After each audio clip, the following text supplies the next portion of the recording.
I would be watching these interviews from artists, and I would find myself getting frustrated. Like, to put it in basketball terms, I feel like the guest would just leave it by the rim. And the interviewer would, instead of dunking it, they would grab it and pull it down and then try to go back up and lay it up. And I would get so frustrated because as a person, as in the audience, I don't care about the cliche questions and the record sales and all those things, or how your movie did first weekend. I want to hear about the moments you felt like giving up. What made you persevere? What made you push through that? You know what I mean? So it would be like, they would be right on the cusp of getting some deep information that I could relate to, and then somebody would like switch topics. Yeah.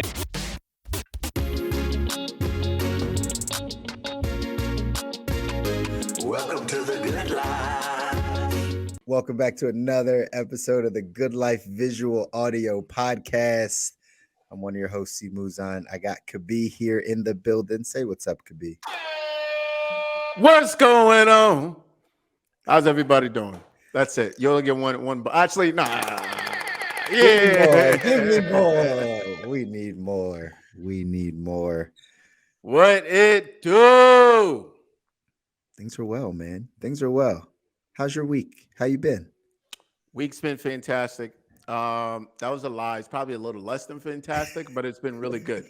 I just want to say fantastic because you got to be at the extreme for these here shows. So I appreciate your honesty. Yeah. But you know who is doing fantastic? A little bit off the rail though. Shout out LeBron.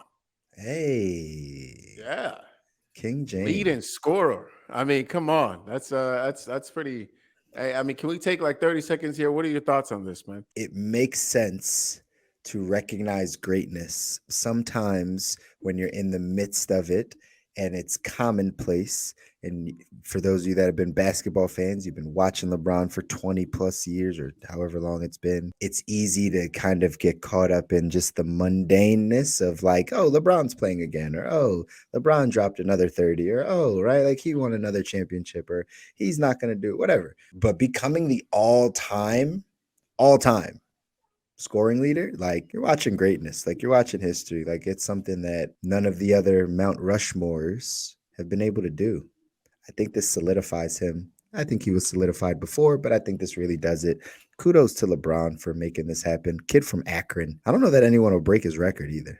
I'm sure records are meant to be broken, but it might be a long time before that happens. What are your thoughts? I agree. I think we should celebrate him while we can. And this is something that I'm not sure we're going to see again in our lifetime. Some people are still waiting to see Jordan again. Maybe it's not the same, but this might be our equivalent to see somebody play such a high level for such a long time. But I will say the one thing that is sad is that, LeBron came out of Cleveland because really LeBron should have came out of Detroit, the great state of Detroit. I got so excited I lost my headphones. Shout out Detroit. That's all I got to say. Let's move on.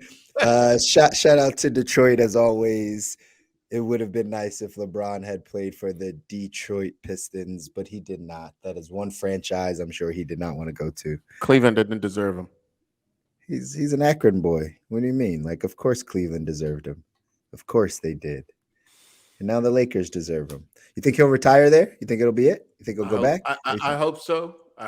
But if he feels like he has 2 more years in him and he can make a better deal, maybe get a piece of a team, or make a deal for his son to end up in a place that might be a little bit more accepting of the family shenanigans they're trying to pull on, then maybe not.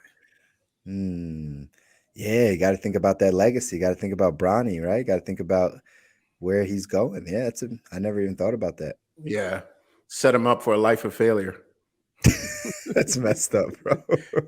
Your dad is the leading scorer of all time. What are you gonna do? You got to pretty much start out. Come on, man. Come on. He could win more rings. That's what he could do. He could win more rings. Okay. Right. You could have your own legacy outside of your great. Because we're just out here handing out infinity stones. Come on. Anyway, shout out to LeBron, right? That's awesome. It's great to watch it happen. And right, blessings to him and his family. Yes, sir. Anyways, open invite to come on to the Good Life, LeBron. That's right, LeBron. Anytime. We'll pencil you in. We're here for it. But either way, right now, we're going into our segment called 2 by 2. 2 by 2. Where we are going to give you our 2-minute perspectives, both Kabi and myself, on a topic. Today's topic, we don't want to get canceled, but I think it's an important topic to talk about. You go first. I'm not going first. I will go last. But either way, here's the topic. It says here the ADHD medication shortage is getting worse. Adderall, one of the main drugs for prescribed for those with ADHD, has been in a shortage for the past 5 months or so. It is affecting a ton of people apparently because there has been a rise in ADHD diagnoses. Adderall prescriptions for adults rose 15.1% in 2020. And now we're in a shortage for this ADHD medication. Give me your 2 cents on this thing. Not too long ago, we did a story, another 2 by 2, on the shortage of insulin and how our hero, Mark Cuban, making sure that everybody can get their insulin, right? And the point that I made then is the same point that I'm going to make now, and that we're focusing on the wrong issue. We're not going far enough upstream. And I believe it's community health. There's this concept of going upstream when you're looking at what's going on with the health of a community. We're not going far upstream enough. The issue isn't that we don't have enough pills to address ADHD. The issue is, why do we have such an increase in the need for the pills to go ahead and treat ADHD? Why are there more people being diagnosed with it? What is happening? Are the people that are using the drug, are there potentially other ways for them to address whatever is happening? Which, as we all know, people joke all the time, our attention span is getting shorter and shorter. And I understand this is not just purely an issue of attention span, but again, we should ask the questions. That takes us to the root cause rather than trying to treat the leaves by just simply pumping up more insulin, pumping out more ADHD drugs, pumping out more drugs to solve the solution. Because at the end of it, somebody's making a lot of money, and not a lot of people are actually being helped for good, rather than making patients of the system. All right. I'm going to preface this. I'm going to preface this by saying I have empathy for anyone that struggles with any form of disorder, any form of mental disorder, physical disorder. Even though I may not feel it or be personally affected by it necessarily, I have empathy for people that do. I'm sure it's a struggle for many people, right? But here's where my first thoughts kind of land is, when did this rise in ADHD become a thing? When did ADHD become a thing in general? I don't remember growing up as a kid, there being this whole people need Adderall. I remember some kids that they said, oh, you're just hyper, you're bouncing off the walls, give them some Adderall to kind of calm down. But in adults, where now we're at a place of shortage of medication because so many adults are going to the doctor and being diagnosed, I think that really we have to question, where is this coming from? Is this even something that should be diagnosed? Aren't there some solutions? And again, I preface this by saying I have empathy, so I don't want this to come off oh, you don't understand what it's like. I probably don't, but I also know that if there's some things that are maybe distracting us, where we can't focus, where our brains are not working properly, there are probably some things outside of drugs that we can be doing with our lifestyle that would actually take away some of these effects, right? To the point that do you really need Adderall? And again, I'm sure there's somebody out there listening that's yes, I do, because I really can't focus. Sure. But the rise in it, the fact that this was prescribed an extra 15% rise in 1 year, 3 years ago, I feel like there's other things that are actually coming into play. And it's not just this simple medical diagnosis of ADHD. I think we're just overly distracted. Society, the internet, social media, our lack of boundaries, our lack of mental preparation, our lack of emotional help, our health, the lack of these things is doing stuff to our mind and our body. And we are going to doctors to get them to tell us what it is. And I think they're labeling this, but I don't know that this is really if the solution is a drug. So just because we're at a shortage, maybe that's a good thing. Maybe we can figure out some alternative ways to get off these drugs and actually like change our lifestyle so that we make some of these things a little bit better. That's my 2 cents on it. Conspiracy theorist. Whatever you want to contrarian, whatever you want to call me, whatever you want to call me. Fair enough. Don't make sense. Fair enough. I think if a lot of people who hear this are going to definitely have the same thought, and I think it's difficult because you're dealing with people's minds. Number one, you're dealing with a lot of young people. Number two, you're dealing with the condition that people are kind of looking for a way out to help their loved ones, etc. So it's going to be a very sensitive topic, and I think your thoughts are very valid, and you're asking some questions that a lot of people will be asking. Yeah, absolutely. Let's dive into the show though, because we got a special guest today. Let's do it. Absolutely, man. Could be, I don't know if you want to go ahead and introduce as we bring him. Yeah, our guest is, should I say esteemed, honorable? You're not a judge, are you? You might be a judge. Not yet. Justin Standley, founder of SJ10 LLC, a podcast studio where he produces films and records podcasts for clients, as well as his own, which he's definitely going to tell us a bit about. I understand you're father of 2. Yep. Yes, sir. Oakland native. Yep. And also back in the community, founder of The Town, a digital resource center for the city of Oakland. I really want to hear a little bit about that too. That sounds really cool. You got Chris by 1, you got me by 2 in terms of kids. But if my parents are having, I'm right behind you. So,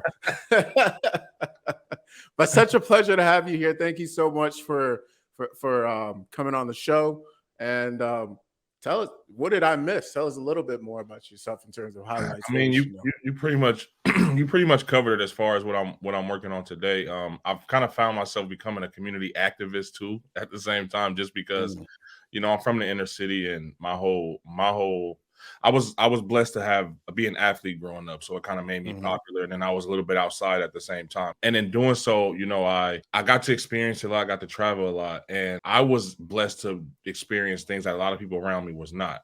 And growing up in the inner city, it was just like, how can I create opportunity for where I'm from? Because outside of basketball or sports period, I would have never been able to travel to these places. And which ultimately kind of made me who I am. I got to see more, I got to, do more, and was introduced to more things and found new passions along the roads. But yeah, man, I'm just somebody who's, passionate about the things that I love, the people that I love, and just, like I said, creating opportunity. And yeah, man, I'm a big mental health advocate. I'm really strong on that. But yeah, other than that, I think you touched on everything. Fantastic. I think we lost Chris, but he'll be here in a minute. While you were talking, one thing that came to mind, you said you were a good basketball player, and that that allowed you to travel a little bit. Take me back. What was like one of the first moments where that basketball took you out of Oakland and really showed you something that you were like, wow, I didn't realize this was out here? I think my very first big trip was probably from football. Okay. Because I played like youth Pop Warner football when I was younger, and we went to the national championship. So we got to go to Orlando, Florida, and stay in like the Disney World Resort at the time. I want to say I was in the 6th grade. So that was 2002. Wow, 20 years. That's crazy. But yeah, so that was 2002. So I was able to, afford those teams, and because all that stuff costs money. But yeah, I had never been on like a family vacation or things like that. So yeah, I would say it was going to Orlando, Florida for football nationals for sure. Got you. We got Chris back. Chris, how you doing, man? Well, nice of you to join us. Yeah, quick little power outage over here on this side. Everything died on me right as we were introducing, but I'm back, guys. Listen, we don't let the enemy stop us. He comes, but he does not win. We have the. He's not going to stay. You got to mark your doors. That's it. I'm back. So I'm kind of hopping a little bit out of order here, but I'm just curious, like what you said, you're a huge mental health advocate, and I am as well. And I'm curious, what made you a huge mental health advocate? Is it personal experience? Is it family? It was just definitely personal experience, and then just reflection, man, and being self-aware and just realizing like, so I had finished playing basketball in college, and then it's, you go to that stage of now what? Like, now what do I do? I devoted my whole life to this sport. You know what I mean? The good days, the bad days, the ugly. You kind of learn early on when like the NBA dreams kind of slip away, just being real. So you kind of start to kind of process what I'm going to do, but what do you do next? But like I said, I didn't really know anything. So it was like, what? And I was always pretty smart. I always grades were, school was easy for me. I knew a lot of people, but it was like, what do I want to do? So started working, and then it I was coaching first. I got, as soon as I finished playing, I had my son, and then I started coaching immediately. And then I got the opportunity to coach at the collegiate level. So I had moved back down to LA to start coaching down there. And then I realized, because that was my dream, like I want to be a college coach. I want to, work my way up the rankings. And that's what, like I said, when I realized I wouldn't play very much longer. And then I just quickly realized that that wasn't a reality. Having a son, and there's no money in that field unless you're like one of those guys. And so when it's time, when you have to pay your dues, I just couldn't survive. So I started selling cars initially, and that was like kind of when it started to hit me. It was like a 3-year period. It was like, okay, I was away from basketball completely. I was raising my son. And then I started to kind of reflect on like, man, I've been in this dark space that I'm in now for a very long time. And then going to therapy made me realize it was all the way back from when I was a kid. You know what I mean? Just, how you start to unlock those older and those more traumas and just things that we normalize in the inner city and in the community, whether it's stuff in the household, stuff in the neighborhood, family drama, just the stuff that we as kids grow up experiencing and are exposed to that isn't normal, and we don't know how to process it. Even something as common as death. You know what I mean? It's like when somebody in my family dies, the whole family gets together. There's usually some drama.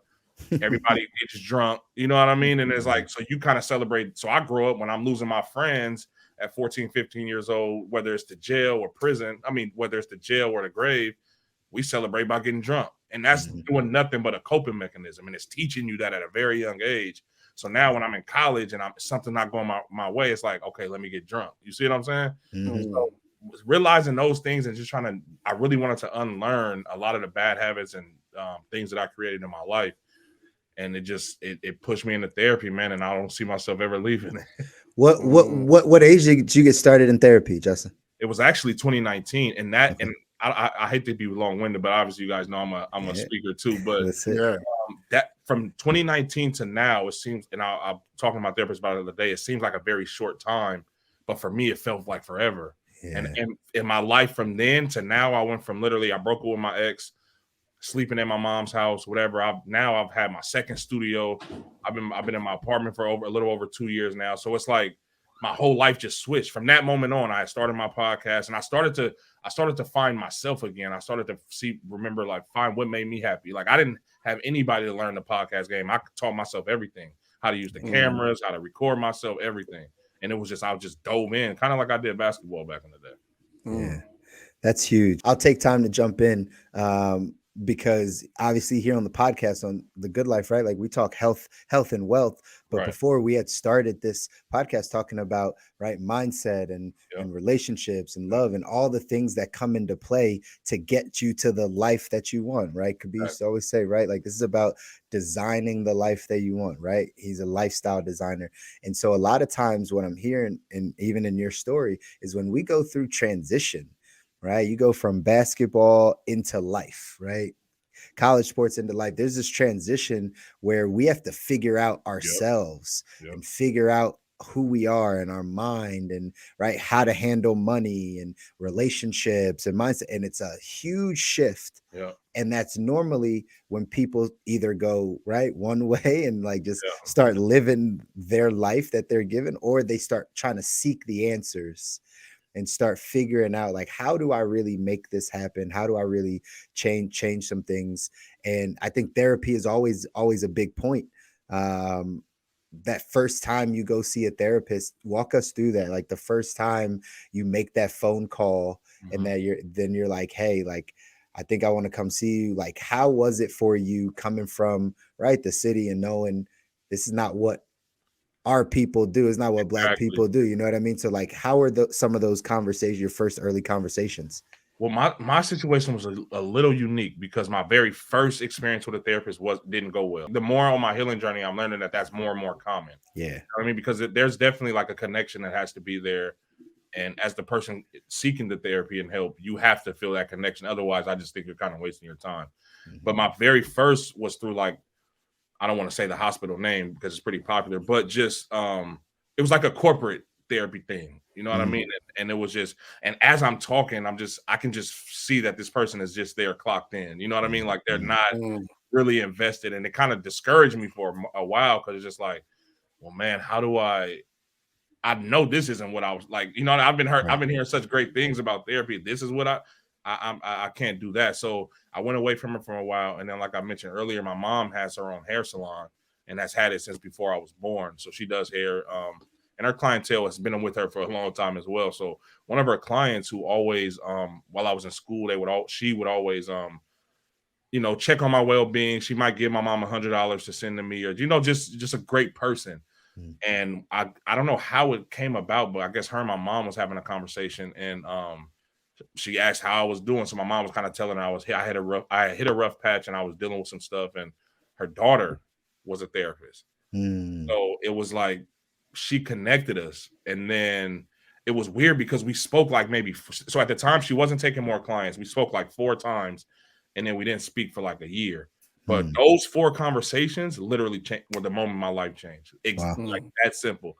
And it was funny because now it's to the point where everybody says, "Oh, you should become a therapist," because I'm just so passionate about it. But when she's my therapist now, but at the time her thing was, you know what you want to do, what you need to do. You know where you want to be, and you know when you need to get there. You just needed to hear from somebody else. And not just hearing it from anybody though, hearing it from somebody who's acclaimed, if you will. You know what I mean? Like somebody who's certified to tell you that it makes you believe in yourself more. And literally, bro, it got to the point where her and I would just tap in every few months and how are you? Or I would say, hey, I'm doing this. I started my podcast. So I would update her on things like that, like if a clip went viral or something like that. And then when I came up with the nonprofit thing, I kind of told her about that. And then when I was going to start my nonprofit, I reached out to her again and I was like, hey, I have a lot of things that I'm doing right now. My life is like changing drastically fast. My platform is growing. This thing I'm building is like a lot of people are behind me on it. Before I get overwhelmed, I want to be proactive, and I need you to help me find a therapist. So long story short, she wasn't, because of the pandemic. A lot of people have been, you know, starting to get into therapy and mental health awareness, which is great. So she wasn't able to find me somebody because she had stopped taking clients. So then eventually she was like, you know what, let's just figure out a situation, and then I'll be your therapist until we find you somebody else. So long story short, she has been my therapist ever since. And we've probably been back doing it for about 6 months now. That's awesome. As you're sharing, Justin and Chris, you know, you shared about being introduced, that introduction being made, and there being kind of like initial level of trust almost is what I heard. And for that being or the way you transitioned into it. I'm curious, before you got to that point, or before you were at a point where you were open to even having that conversation, because, and let me give a little background here, because I think, you know, we say that in our community, and I would even say mine kind of almost extends. I was born in Ghana, so I think about the community in terms of in Ghana, like a therapist is not a thing. That's not an occupation that even exists. Right? So I'm comparing that to coming here and knowing like a therapist is a thing, but you know, certain communities, like different communities, approach it a little differently, right? So they just have a different relationship.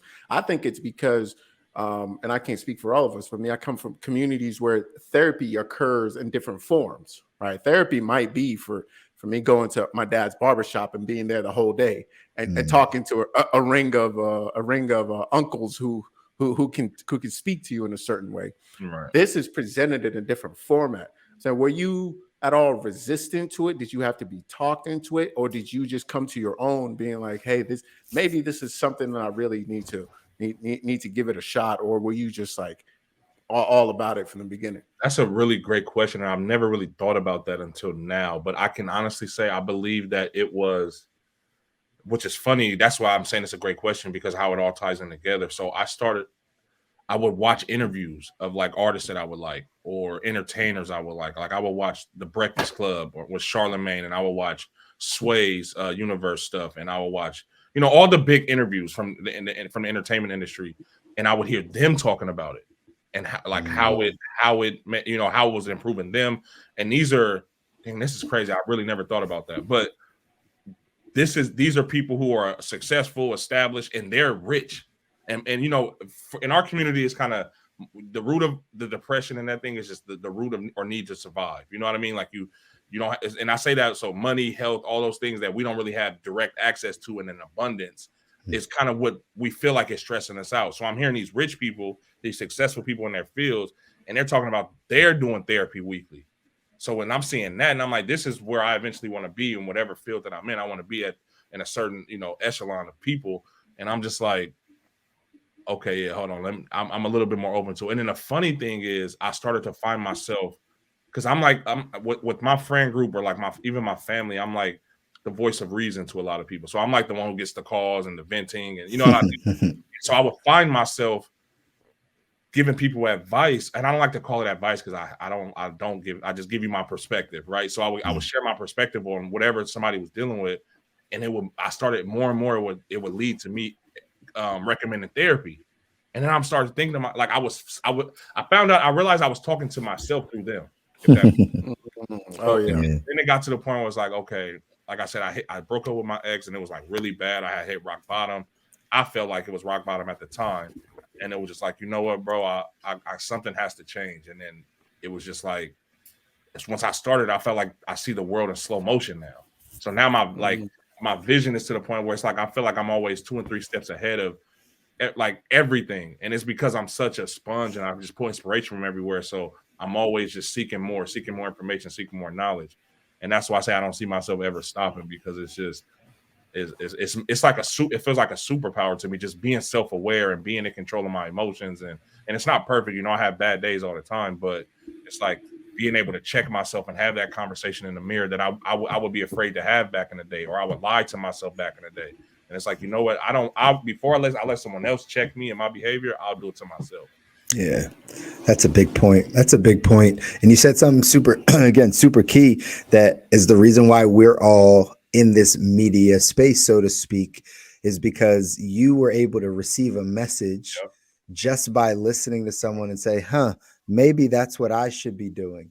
Right. And that's the powerful part of what we do here by putting out content like this, by you doing a podcast, all those things, is that somebody is listening and says, you know what, maybe I should pay attention to my mental health a little bit more. You know what, maybe I should figure out how to get my finances in order. Maybe I should actually pay attention to my physical health, right? And understand some of these things just by hearing something that we've said, something in the midst of a conversation. So that part's really powerful. And the fact that you took information from that and then ran with it and said, hey, this is where I want to go. So I'm going to start listening to people that are where I want to be and start doing some of those things, man. I think that's the key. And I think a lot of people can actually learn from that part. For sure.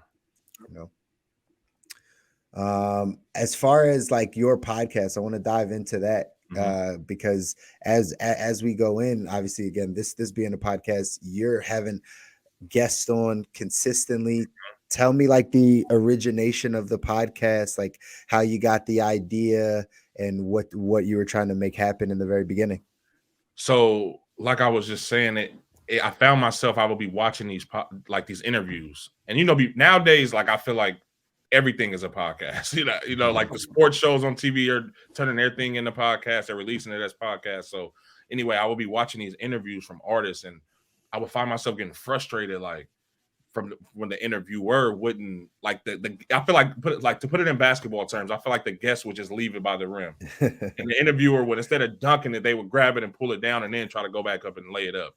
And I would get so frustrated because as a person, as in the audience, I don't care about the cliche questions and the record sales and all those things, or how your movie did first weekend. I want to hear about the moments you felt like giving up. What made you persevere? What made you push through that? You know what I mean? So it would be like they would be right on the cusp of getting some deep information that I could relate to, and then somebody would like switch topics. Yeah, and I'm like, bro. So that was like my first thing when I realized how I wanted to do my podcast, because initially I was gonna do like the traditional, 4 co-hosts and current event touching on topic thing. And then it just didn't pan out for whatever reason, because you know how hard it is to get, schedulings together and all of those things, people with work, having to work and all that stuff. So then I was like, you know what, I'm just gonna start one on my own. And like I said, I'm a basketball coach as well. Well, I haven't coached in like a year now, but I help out when I have time. But I was a trainer, so I would train. I have friends who are still play pro basketball to this day. So I would train them, and I would train little kids too, just making extra money as I was coaching. Yeah. And so I was like, you know what I'm gonna do? All the pros that I train that are my friends, because I have, like I said, a lot of pro friends from here. I would train them, and then I would interview them about the hard time, pretty much their story, like their journey of how they got to where they are. And then I'll use some of the footage from me training them, and then some of the footage from the interview, and then intertwine it into a show. And so when I'm training, I'm mic'd up and I'm doing teachable moments on the court. And then I would, I would take the poignant moments from the conversation and just intertwine those together, make like a 15-minute show. Yeah. So my very first episode is literally that. But then we had like the full interview was like an hour and a half. So I never planned on releasing the full interview. But I let a couple people see it. It was like privated on YouTube, and then everybody's like I didn't even realize, it's gonna sound funny, but I didn't realize like people would be able to see and give feedback on me. I thought they were just gonna focus on the story, if that makes sense. Right. So I would get calls from my family like, bro, you're kind of good at the interview thing. And I started to think about it. Oh, wow. And then I started, now at that point, I'm watching myself back now. I'm critiquing myself like, bro, you keep using the same phrases over and over, a lot, and all these different things. And then it just turned into a passion of me just finding inspiration in my guest stories, whether I've known them before or not, whether they're, a rapper or, a business owner or whatever they do, because I feel like everybody has a story, you know what I mean? For sure. And everybody has a story that someone out there, someone can relate to. So it just kind of drifted into me just doing interviews and yeah, it initially was supposed to be one way, and then it kind of turned into something else. So I think that's just the plight. I mean, even this show, this is episode 105. Wow. And salute to that, bro. Yeah, appreciate it. Couple years strong, but we started with 4 of us. Oh. That's right. Everybody made a contribution. They did. I'm curious, why podcasting? Why that medium? Did you consider others, or did you just like fall into the podcast specific? That's a great question, bro. I don't think I even know. It literally just happened. I swear, bro. It wasn't like so I'm a very huge fan of the Joe Budden podcast, right? I watch every episode, and a lot of people I know, he's like controversy. Like some people hate him, some people love him. Yeah, I just always appreciated the business information that he offers on this podcast, because he's a big industry guy, and seeing now that I was always a creative, but I was always like creating and giving my ideas away to everybody else. You know what I mean? So I just, like I said, once I saw that I was good at the interviewing thing, I would study it. I would just watch so many podcasts, so many interviews, and I found myself teaching other people how to podcast. And then it was like, you know what? Because at first I was renting out a studio, out like about 20 minutes away, and that was expensive. And when I started, I was calling around, and podcasting wasn't that big. And I'm pretty sure you guys, I don't know what you said, like a year and some change in. A little bit over 2 years now. Okay. So when I started, like I had to record through like Logic and, have an audio interface. And like now they have pod tracks to where like they're literally made for podcasting. So it's way easier. Right. But I had nowhere to turn to. Every studio I called didn't really know what it was, because it was still pretty early. They didn't offer the service, so they're looking at me like, no, we just don't do that here. So I'm just like, I got lucky and found somebody, and then it just like, oh, I'm never leaving this industry now. Yeah. And the reason why I continue it is because I feel like there's definitely a growing industry that's taken over, because it's so much information. Like whatever you do, whether I'm a chef, whether I'm in construction, whether I do hair, whatever occupation you have, you can find a podcast out there that can give you the game and information and tools to succeed, and you don't have to bump your head along the way as It's much. I would say. it's so true. It's so true. And I think, right, what you said, Justin, is really more along the lines of like that's the information we were taking in. You were taking in podcast information. You were already feeding off of podcasts, Right. right? You were already listening to the Breakfast Club or Joe Budden or Mhm. right, any of those things. So it was just natural. Yeah. Right. It's like back in the day when people would listen to a bunch of radio, and if they wanted to get into media, they would go intern at a radio station. They become a radio DJ or whatever. And so I think we're just living through these times right now where it makes sense that if you have the means and you have the story, or you have something on your heart or something that you want to be able to get to people, that long form content in this form, it just works, right? Yeah. It's how people learn these days. It's how people will continue to learn. And obviously, I know you do some of this with, with your content, but long form content to short form content, right? It's the way people pick up information. So I think it's effective. I think it's effective. And the fact that you will then go on to interview people, I think that's like the next level. It's very similar to what we're doing. In all honesty, right? We're just starting to bring guests on. The first 100 episodes was just us. Wow. Like it was just us. We were just rocking out because we know we had so much to give and so much to talk about, and right, we could make it happen. But now we're like, no, let's give other people's perspectives on the good life. Let's give other people a voice. Let's continue to promote and advocate for others as well. But the fact that your podcast already does that, how did you go about finding guests? Like, did you have a certain like idea of a person that you had in mind, or a story you wanted to give, or like how were you thinking about it? So, like I was because of who I was in the basketball world, like it kind of gave me a head start. Like I had a lot of friends who, like I said, a lot of them still play pro to this day, but especially at that time, they were all, whether it was overseas, a couple in the NBA, I had a couple NFL friends, just my athlete friends. So it was like, okay, a lot of these people they're not huge names, but they had a successful college career, so they're known in college. So I'll be able to pull from everybody's audience if I'm just being real. And at the same time, like I said, I was training, so I'm a basketball trainer trying to build that brand. So now and at the end of the day, what it does is, instead of when I'm in the gym and I have 15 kids I'm working out, if that's the number, my message is only getting spewed to those 15 kids. Right. But when I put it on the internet and I'm promoting it to just, anybody can stumble across it. You know what I mean? So that was kind of my thing as to why I wanted to do the basketball teachings. But then also, it isn't always glitter and gold, especially being a broke college student, especially being a broke college athlete. You know what I mean? Because you can't go get a job. You have practice, you have study hall, you have weight, you have all these things.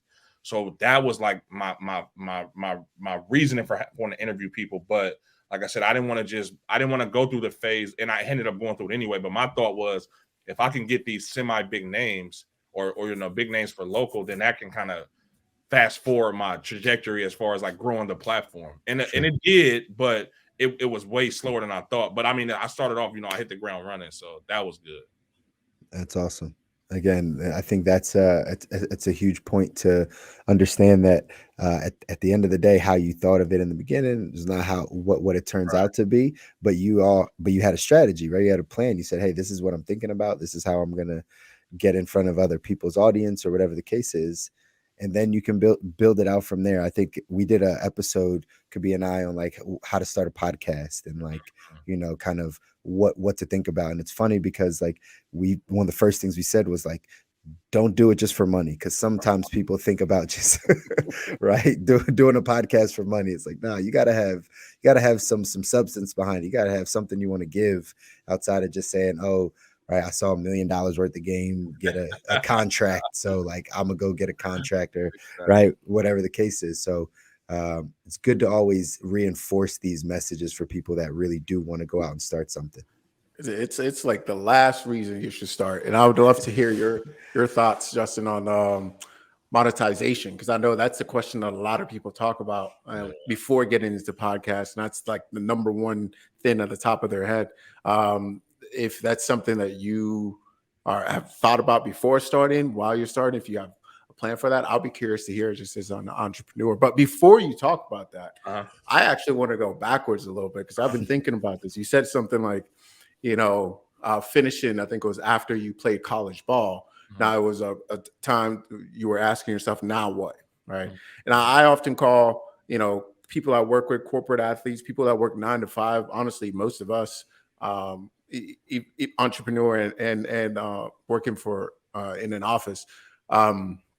We all have, like, being an athlete is like a microcosm of life in a lot of ways, forcing you to grow up a lot quicker, to face adversity quicker.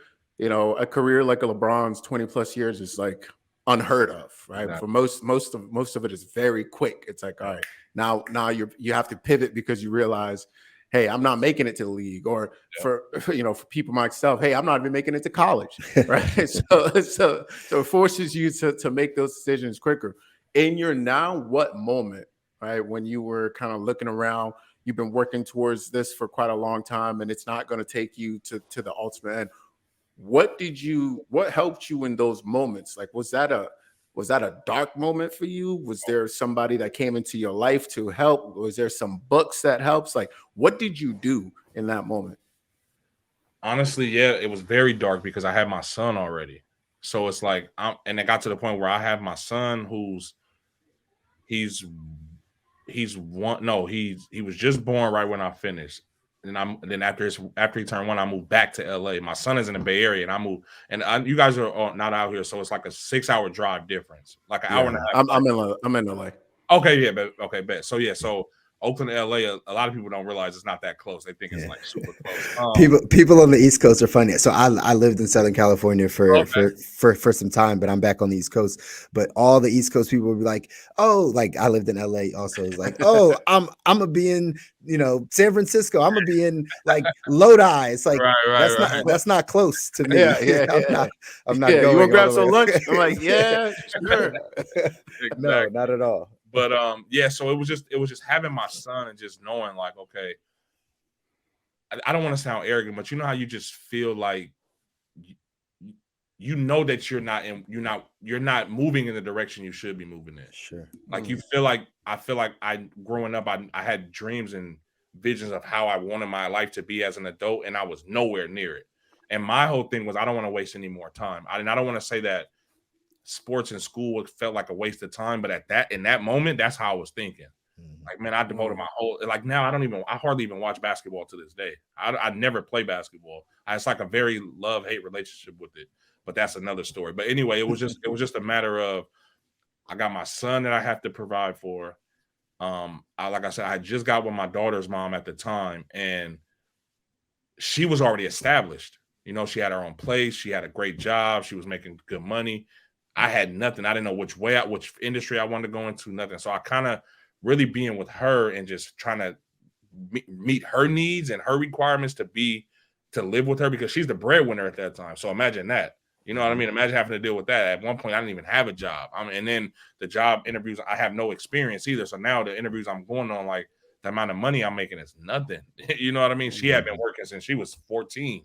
So that experience was way more impressive to employers than somebody who's just fresh out in college. And so, yeah, bro, it was just a matter of, like, I have to figure this out. Like, I'm not going out like that. You know what I mean? Like, I'm not going out to where I'm resorting to anything illegal, trying to get fast money, because I can't get taken away from my son. And I can honestly say, because of where I grew up, a lot of my friends, my close friends, and I grew up with, hanging out with, they didn't really play sports.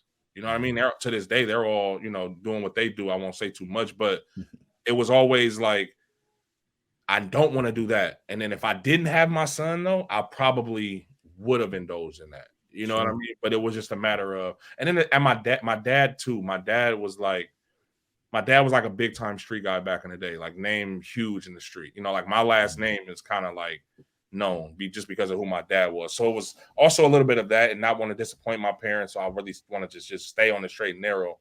But yeah, bro, I had a lot of nights where I was just like, bro, I don't know what I'm gonna do. A lot of, like I said, I sold cars for a minute, but I quickly realized that's not what I wanted to do. You know what I mean? got in, worked for, in the banking industry for a minute, and then realized that's not what I wanted to do either. I just realized that corporate America and myself just didn't mix. Yeah, I think that's I'm always curious about that moment, because I think for me personally, I don't know how you feel about this, Chris, but that was probably one of the darkest and hardest times of my life. Oh Like no. coming out of college and trying to figure out what next. Yeah. And it just felt like I'd been to your point, Justin, you mentioned it. I'd been working towards something. And for me, it wasn't even sports. It was just for in my household, it was, we came to US, now get the best education you can and move forward and try to, when I realized I didn't particularly want to continue down the path of going to law school, which is where I was going.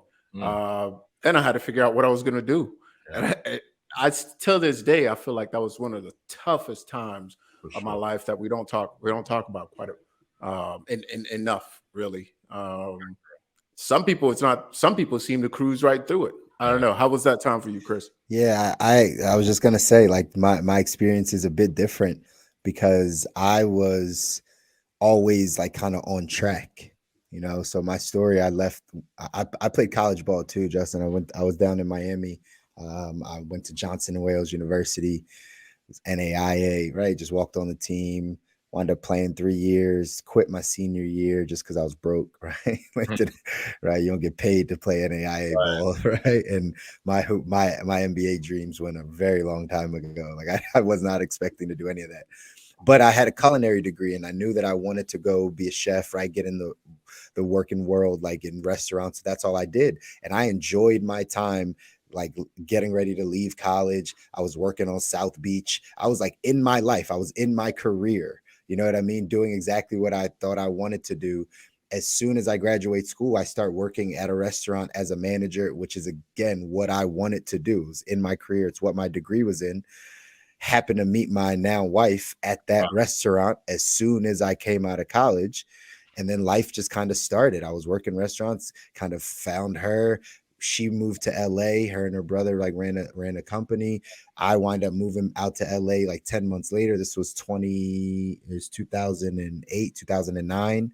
I moved out there, but I started working in restaurants, right? Cheesecake Factory, just doing my thing. So I was always like, I never had this like transition period where I didn't know what I was doing. I transitioned into financial services only because I was kind of like recruited out of restaurants. It just wasn't all of the stuff that I wanted. I could have kept managing. I would have no problem, but I saw bigger things. I knew I wanted more, but I never got to like a low place, right? Like kind of like how you guys' story is. I just kind of transitioned. I was like, all right, well, let me test this out. And I tested out being in financial services and kind of getting into the insurance space. And then eventually it led into being in like the financial coaching space. And I wound up leaving restaurants and I just never looked back. So I've never really had that same kind of like low moments of career indecisiveness. But again, there's plenty of low moments, right? You know what I mean? Right. There's plenty of low moments. It just didn't come around the career necessarily. Right. Yeah. That's a blessing though. Yeah, listen, that's the journey. That's what we all do. Like everyone's journey is a bit different. Some people lock into their careers for a long time. Some people, again, have this transition where they don't know exactly what they want to do and they hit those low moments, right? In all honesty, in the beginning of my relationship, my wife was the breadwinner, right? She made way more money in her business than I was as a manager at the Cheesecake Factory, right? It's just, I don't really care. You know what I mean? It's like, it is what it is, right?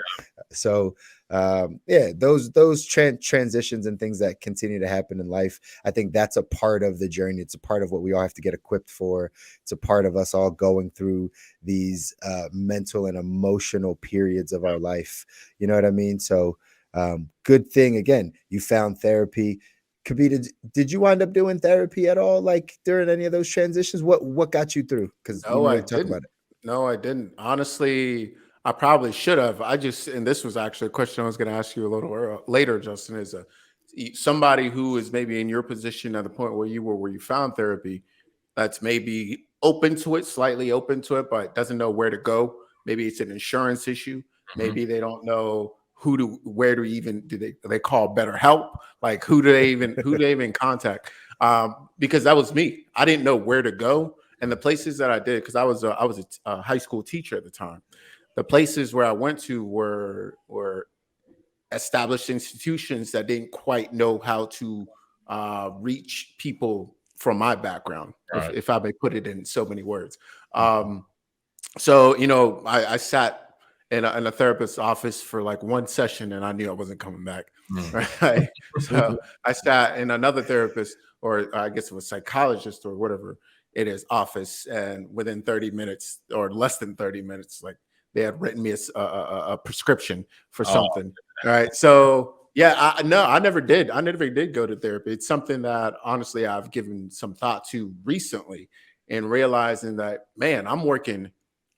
So what I did, to answer your question, Chris, is I just worked harder. I knew I did what I knew to do, which was to work harder. Right. So, whether it's doing my own research and finding practices like breathing practices, journaling practices, and all of those different things. And they all helped, right? They all helped, but they did require a certain level of energy from me that I think maybe something like therapy, being in a safe space where somebody else Virgils you through the path, if you will, right? They lead you without, as opposed to me doing like the hard work of digging and teasing things out. So I never quite did that. It's probably something I'm definitely open to as life moves on, because to your point, I do think it's a superpower to be, to have, I wouldn't say control of, but to at least not be so scared in my own mental space, or so unequipped in my own mental space, or to be better equipped. Right. I think that was definitely feel better. I think that was your question, man. Yeah, it was. That's good. Right, cool. Perfect. That's good. But you were asking the question to Justin on the back end, like how does one find, is that like if somebody's in that space? Yeah. If you have any words of advice as to, we heard how you found it, but if there's any place that a young man in particular, I think people that look like us are going to seek something like this, where should it go? I would say we all have people around us that we trust and we trust in. And you just have to get it off your chest one way or another, whether it's journaling like you did, whether it's talking to somebody specific. But at the same time, it's like you have to be able to have those conversations with yourself first.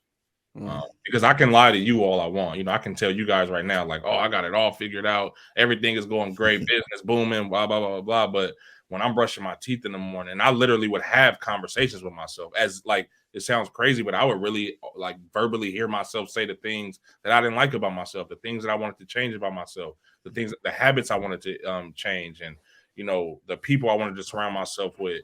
And then once you start to feel good, it almost becomes addicting. You know what I mean? It's like, I want to continue to get better. That's all I want to do is get better. I want to, and then you find yourself having those uncomfortable conversations with your partners, or whether it's a business partner, whether it's a romantic relationship, whether it's your parents. We have a lot of resentment from our parents that we have to face, and we kind of push off to the side, and it only comes out whenever we get mad at each other. But it just made me just, I before you know it, I'm not taking anything personal. I'm hardly ever getting upset. I'm not raising my voice. It's just like, bro, life is just good, even when it's not.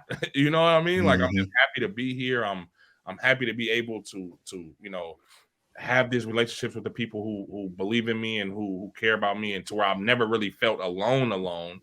But it was just, it's just a matter of like just finding that internal happiness and really truly wanting to be better, because you can push somebody into therapy, but if they're not ready to honestly have those conversations, it's almost a waste of time. And I think that's where that disconnect is always is. It's like you have to figure out what you want first, and then go out seeking and find it, kind of like you did. That's going to help somebody, because being present, right? Just being present, being happy, being content in the space you are, that is the good life, right? Like that is the life that we seek, right? And a lot of times we think it's some external thing, but it's really an internal thing.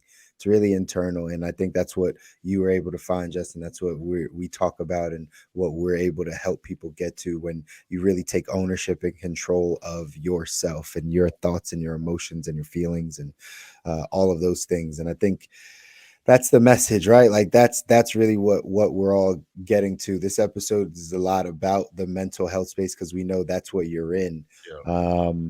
And again, just to kind of wrap up as we are coming to the tail end, Justin, just kind of give us a couple thoughts on like kind of what you want to do with your podcast from a mental health perspective, like what impacts you want to see by interviewing people, or kind of where this is heading for you. So I teach a podcast class to the local juvenile hall out here. And I in doing so, a lot of it is, it's not strictly just on podcasting. It's obviously the jobs that come along with it, whether you're a videographer, whether you want to go into being a lighting specialist, whether you want to be an audio engineer, the multiple jobs that it takes to create a podcast. But honestly, it's just getting these young kids that are in the detention system, juvenile detention system, and they've made some bad decisions, and it's like having conversations with them. I asked, because I just taught the class last night, and I was asking one of the kids, just like, bro, like, who's if you could talk to one person, if you can pick one person in the world to just sit down and have a conversation with for however long you want, who would it be? And this kid's like, my dad, because he died when I was a baby. And it's just like, dang. And then it's like, it catches you off guard, right? Because you hear the pain, and it's almost like you want to, me personally, I want to go stop and just go console this kid, but I have 12 other kids in the room. So now it's like, okay, now I'm just making a mental note of, okay, now I got to get this kid to open up. And before you know it, he's literally it feels like it's just he and I in the room, and everybody's just dead silent. You know what I mean? So it's really, that's my goal with my podcast, is just to start these conversations. When I'm out and about, I have people in my DMs when I'm out and about, people stopping me all the time because my platform is growing, and it's like, it's always the mental health side of it. And that's what I want. I want to spark the conversation in our community. I want to get rid of the cliche and taboo thoughts of therapy, because we have a disconnect between our black people and the healthcare system, period. And, mental health is a part of the healthcare system. So I just really want to and the answer isn't always therapy for everybody, but I just want to just bring awareness to mental health, period. However you feel like you need to deal with it, you deal with it. Because like you said earlier, our parents teach us ways to cope, but it's not always the right ways because they were never equipped with the tools either. That's right. You know what I'm saying? And even this last weekend, I launched my nonprofit, and that I had, my therapist was there. You know what I mean? And that was like, and I kind of shouted her out because one of the guests there made a huge donation to my nonprofit. So when I got the mic back, I was like, man, Miss Crystal, he's gonna make me cry in here. And I always cry to her. You know what I mean? So so I kind of shouted her out in front of the whole crowd. And then as soon as I get done with my presentation, people are coming up to me. Then I found out today, because I talked to her today, people were going up to her to get her information just to find resource. And that's what my goal is for my podcast. You know what I mean? Yeah, I love it. I love it. Man, I got nothing else to add to that, man. That's extremely powerful. Yeah.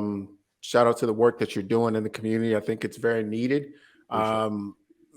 Maybe, for me, I think mental health is one of those things that's a little slippery for a lot of people.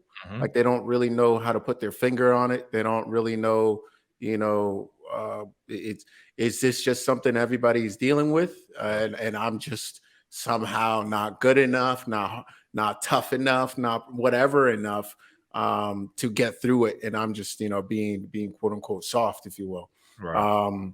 And I think that's a really, to educate people and to open their minds up. I mean, shoot, I could have used that back in my high school days, right? When I think back to those times. So really appreciate it, and love the work that you're doing, man. Thank you so much. I think there's a lot of, that we plant seeds that we often don't really, we're not going to be eating from those trees, but we still plant them so somebody else can have shade like we did. So I appreciate you. Chris, did you have one more question? Because I had a question I wanted to ask. It's a little random. Go for the randomness. Go. I'll do it. So Justin, my question to you is, what's your fastest way of getting into flow state?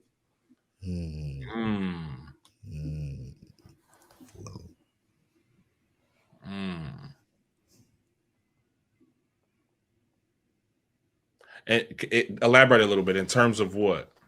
So for some people, they might say it's music, or certain songs gets me into flow state right away, right? Or or certain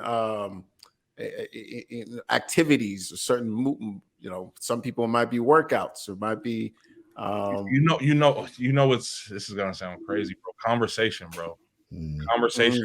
And I think that's why I love doing what I do with interviewing people, because I mentioned it earlier. I'm such a sponge. I can pull inspiration from anything. Like even this right here, like I'm inspired just from this conversation, being able to talk to two Black men and just, be vulnerable for one, and just be able to hear you guys' story. Obviously, we all have different stories, and we just literally prove that on camera. It's like, we went through a low dark period where we're trying to figure it out. Chris, you didn't. So just being able to know, like, even for my kids, right? It's like I want to be able to equip them with certain tools. So being able to talk to you guys and hearing how you guys handle certain things, I can. It's a way for me to kind of steal and pick from you what I need. So when I'm having conversations, or I'm even watching a conversation between two different people, whether it's via YouTube or whatever, that just inspires me, bro, nonstop, bro. Like that, it's almost weird how much it inspires me. But I just love, and it encourages me to protect the type of rooms that I'm in, right? Because obviously it's important what type of conversations you're consuming, because that can be a negative thing as well. But me knowing that about myself and just knowing how much of a sponge I am, it's definitely conversation, bro. Just being able to learn and soak up information, soak up knowledge, because I'm just, I feel like I'm an expert in certain areas, but in order to be that, you have to be novice in others. You know what I mean? So it's like, knowing that I can learn from, if I don't know how to cook, my man is a chef. You know what I mean? Like that's dope to me. And it's just like that is what inspires me the most, bro. That's huge. Would you classify yourself an extrovert? You think you're an extrovert? I'm very introverted, brother. Are you really? But because of what I'm trying to do, I understand that that's kind of why I tend to isolate myself a lot. I spend a lot of time alone. If I'm not with my kids, I don't really leave the house as much. But I used to be the complete opposite, and a lot of that was a survival thing as well, because of where I was from, and all of my friends and all the things I had to do. So I'm definitely introverted, but I'm completely, since therapy, I'm completely more social, and I'm a networking guy. You know what I mean? So I like to shake hands. And again, it depends on which room I'm in. You might see me one day and I'm not talking to nobody, but if I'm in front of the right person, I got my game face on. You feel me? Sure. I'm chilling. So yeah. That's what's up. That's what's up. Well, listen, Justin, we appreciate you taking your time to jump on here and bless the audience with your story. And obviously, we're going to link it up in the show notes and link it up here for people to be able to follow you and get a chance to listen to the podcast. But man, we appreciate your wisdom. We appreciate what you're doing out there. Just like Kabi said, right? Like your message is needed, your service is needed. Really diving into this mental health space and sharing stories and getting people to understand that it's not just them, that this is a part of the journey, and their healing and their growth on this life is definitely needed. So thanks again, man, for taking the time out today. We appreciate it. I appreciate you guys for having me, man. This was dope, man. You guys do really good bouncing off of each other. That's incredible. Much appreciated, my brother. It's honestly a pleasure. I'm no longer in the Bay Area, but if you're ever in LA, make that drive. I'm actually coming down there soon. I'm gonna make sure I follow both of y'all on is that your Instagrams right there? Yes, sir. Yes, sir. We'll follow both of y'all. That's right. And we'll stay connected, man. We'll get a chance to chop it up afterwards. But again, appreciate you taking the time, man. That was fantastic. Huge, man. Huge. So much good stuff. I know people that are listening, hopefully you guys have picked up a bunch. This is like almost a full mental health conversation. Yeah. And man, is it needed, right? Did not expect to fully go down that road, but on this show here, I appreciate that we have the freedom, if you will, to venture down paths that we feel are going to benefit the people that are listening to this. Absolutely. And again, for everybody that's listening, continue to stay connected, continue to stay engaged. If you go over to our Facebook group, again, you see it there on the bottom of the screen. Our Facebook group, Kabi and I have exclusive content for you there, right? More of us, more access to us. We have our workshop coming up. Those of you that are watching this live, you get a chance to still see or come to this workshop, which is coming up this Friday. If you're watching this on replay, it's already passed, but if you get into the Facebook group, it will live there. So you can feel free to jump on and get the blueprint around your health and wealth. That's what we're doing, right? Giving you the blueprint for your health and wealth, how to really take your life to the next level in those two areas. We're going to be taking in some questions, really making it customized to the people that are in that group. So join us. It's this Friday, 1 p.m. Pacific. Is that right? Is it 1? That is yes. I believe that's correct. 1 p.m. Let's Pacific, 4 p.m. Eastern. That's where we'll be in the Facebook group. So again, if you're watching this live, feel free to join us on Friday in the group. 1 Pacific. That's right. There we go. 1 Pacific. We got some good stuff coming if we could just get the time right. That's right. That's right. Now I'm super excited. Definitely hop on that. And thank you so much, Justin, for being here. I mean, honestly, powerful interview. I wouldn't even call it an interview, call it conversation. That's right. You know, that's right. Exchanging of ideas. That's right. That was really cool. But until next time, peace.